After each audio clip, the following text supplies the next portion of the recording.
Улаанбаатар хотыг барилгажуулах ерөнхий төлөвлөгөөний дагуу анх 1963 онд байшин үйлдвэрлэх кабинет байгуулагдж байжээ. За нийслэлийн барилга байгууламжийн 80%-ийг бүтээн байгуулсан түүхтэй энэхүү комбинатыг 1994 онд эрэл компани дуудлага худалдаагаар авч байсан бөгөөд хамгийн сүүлд герман технологиор шинжилэн өнгөрсөн оны 12 дугаар сард ашиглалтанд оруулсан байна. За тус комбинатын үйлдвэрлэсэн төмөр бетон хийц эдэл нь байгаль орчинд хоргүй материалтай гал болон газар хөдлөлтөнд дэвсвэртэй, эрчим хүчний хэмнэлттэй, өндөр даацтай, гөлгөр гадаргүй бүхий бодож олдог хан таац барилгын фасадыг хааны хавтантай хамт үйлдвэрлэдгээрээ даваа талтай байна. Энэ бол одоо хямдхан болно, чанартай болно. Дээр нь бол ажлын байрыг давхар одоо хангаад явах ийм боломжууд байгаа. Тэрийг бол сая бид нарс ярилцлаа.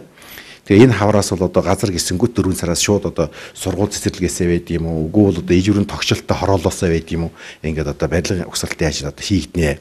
Тэгэхээр бидний одоо нүдэнд одоо яг бодитоор өстө нүдэнд харагдаж гарт баригдтал бол энэ оны одоо 10 сарын 1 гэхэд бол бидний одоо бүтээлүүд тэр хот тосгодууд тэр дэлхийн хүндрэлтний өнөөдрийн одоо яг барьж байгаа тийм сайхан хорооллууд бол баригдаж эхэлнэ.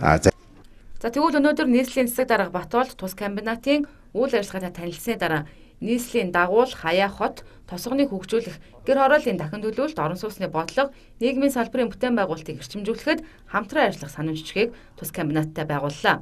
За ингэснээр нийслэлийн толгойн өвчин болсон гэр хорооллын дахин төлөвлөлтийг хямд үнэтэй технологиор богино хугацаанд хийж хэрэгжүүлэх боломж бүрдэж байгаа учраас нийслэлээс дэмжиж ажиллана гэлээ. Хөшлөлтийн зардал нь баг байшин байх зардлаас илүү болж байна. Энэ дээр бол боломжтой хөшлөлтөй ингээд газрыг гаргаж өгөх юм бол бид нар нэг 500 айл юм 1000 айлын орон сууцны асуудлыг бүр ингээд хотгоо хэлбэрээр шийдэд бариад өгье гэж ярьж байгаа.